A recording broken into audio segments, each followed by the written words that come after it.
Hey y'all, Irix Guy here, and I want to talk about, and this is wristwatch buying advice. Should you get the Rolex Submariner or should you get a Tudor Chrono? Now, this is the Tudor Chrono Reverse Panda, and this is kind of an interesting comparison because obviously these are two very different timepieces, but I think they're better I think these are a better comparison than, should I get the Tudor Chrono or, insert other Tudor here. Because I think these pieces, as far as the way they wear, as far as the lugs, and then also the, just the case height. I mean, neither one of these, now the Tudor Chrono, the case height's a little bit more, and of course it's got the dome sapphire crystal, which makes it appear to be a little bit taller. But both of these on the wrist wear about the same, in my opinion. Now, other people may argue differently because it's like, okay, well, this is a chronograph, so it's got the chrono pushers and a screw-down crown. But I can argue, oh, this has a screw-down crown and the crown guards, which makes it wear. I mean, both of these are exceptionally comfortable in the wrist. Don't get me the wrong way. Don't take that the wrong way. But, yeah, just the decision, should you go with a Tudor Chrono or a Rolex Submariner? Now, I'm going to tell you a lot about the Tudor Chrono that'll probably blow your mind. So if you don't know Tudor, Tudor is Rolex's sister brand. And Hans Willdorf, the guy that invented Rolex, without misquoting him, he basically said he wants to create a poor man's Rolex or a more affordable Rolex. Again, I'm not quoting him. I'm just kind of, getting the gist of what he was stating. So, in the beginning, Tudor was just kind of the tear down below Rolex. Now, in today's world, at the time of filming this, Rolex has gotten to the level to where it's no longer accessible by many. So, that alone has caused Tudor to become more popular because Tudor is, in my opinion, going to become the next Rolex. And I don't mean they're going to trump Rolex. I just mean they're going to become the mainstream Rolex where Rolex is going to become just the upmarket, super... you've got to be very financially able to get involved with it. So Tudor's a great piece, and I think on today's market, Tudor is even a better deal because Tudor has not yet reached the level of exclusivity that Rolex has. So, what you're getting with Tudor is something that's an up-and-comer as far as popularity is concerned. Both of these will probably continue to appreciate in price. Historically, Rolex Submariner has always appreciated, and I think the same will probably be true for Tudor. Obviously, not as rapid of an appreciation, but I think over time they both will. Both are very nice pieces. I mean, the case backs, you can see they got the oyster case backs that feel really nice on your wrist. The bracelets are very similar. Obviously, the Tudor uses faux rivets, fake rivets. And screws, which is nice for, removing or adding links. The Rolex bracelet is just smooth, and uses screws. The Rolex bracelet has a glide lock mechanism for micro adjustments. The Tudor does not, which, I've never really used my glide lock. I guess if I got really fat or really skinny, I could and wouldn't have to bust out my screwdriver, but I've never used it. There are micro adjustments in the clasp. On the Tudor, you can see those three little holes where you can move that pin around. And, so it does have adjustment. It's not toolless adjustment, though. Now, obviously, the Tudor has its chronograph and a chronometer. Chronometer meaning that it meets or exceeds a certain timing requirement by the COSC. It has red on the dial. You can see the depth rating, 200 feet, 600 feet, 660 feet, 200 meters. That's written in red. Red is very significant when you're dealing with Rolex watches. It tends to make them more popular, so that may be the same situation with Tudor. The Tudor Black Bay Chrono does not have a ceramic bezel. It's a matte aluminum, which could be an advantage because it's not as shiny. It's something that'll probably develop a pleasing patina over time. Likewise, the dial on the Tudor, you can see it's kind of a matte dial, but it's got a little pattern to it there. Not pattern, but you can see it's got some It's got a little cool look to it. Tell me what you call that look within the comment section below. You know, this video is in 4K, so you can crank it up and see all the detail. Now, the Rolex has kind of a shiny black dial. Yeah, it's kind of, you know, you can see the detail here. It's kind of murky because I got bacon grease on it, man. I was frying some bacon and got it on my Submariner. But, yeah, so both of these have screw-down crowns. Obviously, the Rolex has 300 meters, 1,000 feet water resistance, whereas the Tudor Black Bay Chrono has 200 meters, 660 feet. If I'm down that far with either of these, I got problems, man. You know, I'm just going to jump in a hot tub, shower, whatever. Speaking of that, this has screw-down pushers and a screw-down crown. So if you got that screwed down properly, you know, it's highly water resistant. And that's rare for a chronograph. The bezel on this obviously does not rotate. This has a date. This Submariner does not have a date. Now, you can get a Submariner that has a date. It's called the Submariner date. But I don't like it because it messes up the symmetry on the Submariner, and it adds that Cyclops at the 3 o'clock position.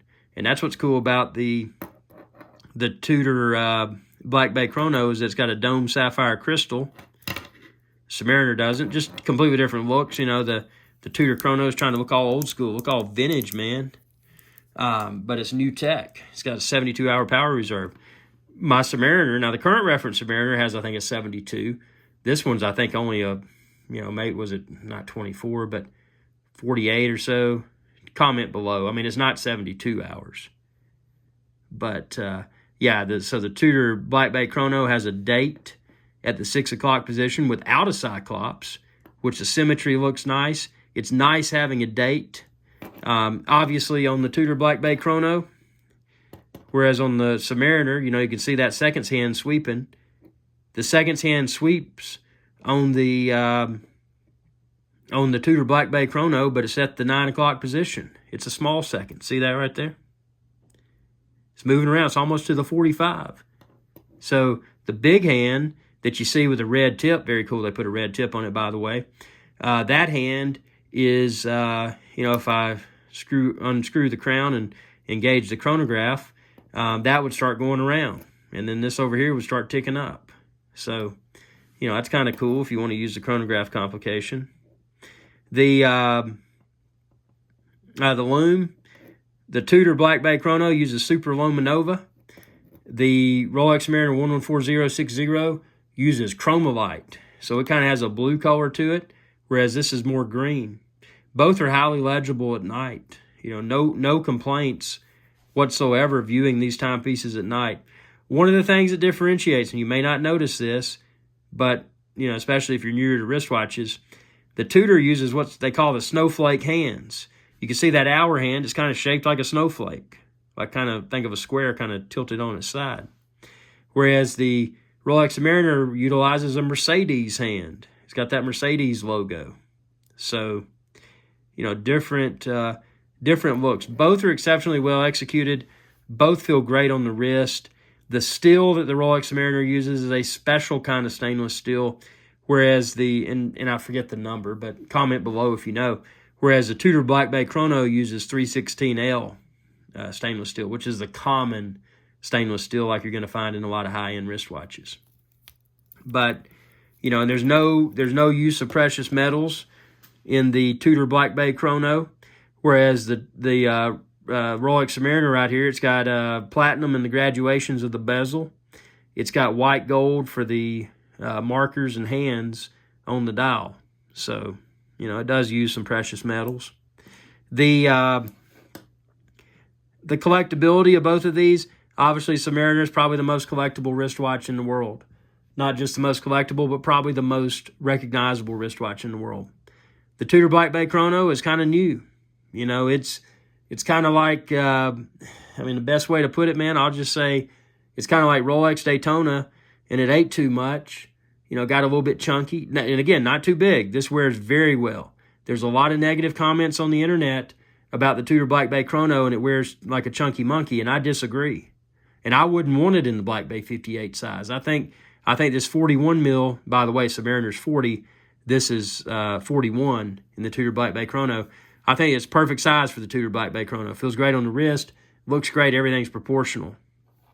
But, that's one of the things. The Tudor Black Bay Chrono, the best way to describe it for somebody that kind of knows wristwatches, they've probably seen a Rolex Daytona.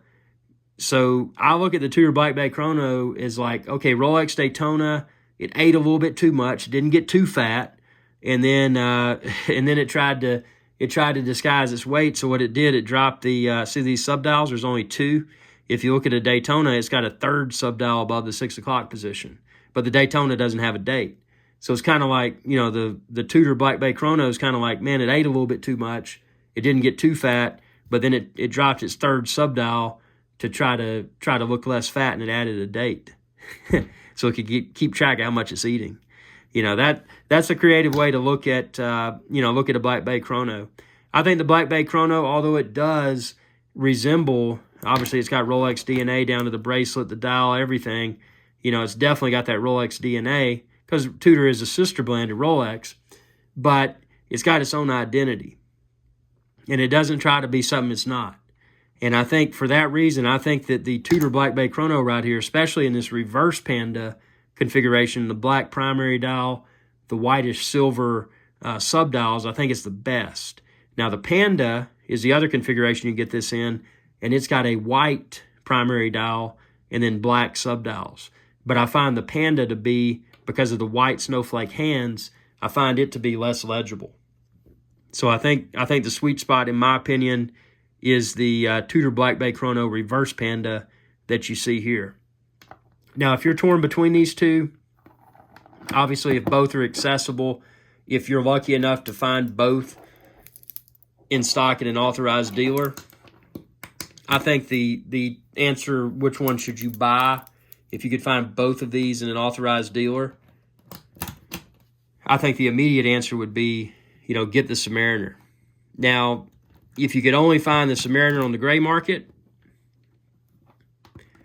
and you could find the Tudor Black Bay Chrono in an authorized dealer, I would definitely go with the Tudor Black Bay Chrono, because I feel, at least at the time of filming this, and this is subject to change, because in the past, not too many years ago, you could get Rolex on the gray market at a very steep discount. It's not very steep, but it's a significant discount. You could even haggle at the authorized dealers in the past and get discounts. Now, these, and actually both of these references, are selling for a significant premium on the gray market. So they're selling, at outside of authorized dealers, where you may or may not be getting authentic product, they're selling for more, radically more than they would in an authorized dealer. So, and if money is no object for you, then you probably don't even want to take those comments into consideration, because at that point you would just be, well, what do you want most? If you want a chronograph, this is a banging good chronograph, because you got the screw down crowns. It's highly water resistant. You can swim with it. You can do everything with it. But if you want something that's always going to be timeless, kind of always going to be the #1 wristwatch in the world, that's going to be the Rolex Submariner. But again, if you want something more under the radar that doesn't say Rolex on the dial, that in my opinion is a strong up-and-comer and already extremely popular, I think the Tudor Black Bay Chrono is where it's at. But again, you don't get the rotating bezel, and that's one of the things, with the Submariner, it kind of makes it cool. I mean, this thing, ceramic bezel, but listen to this, it's a 120-click bezel.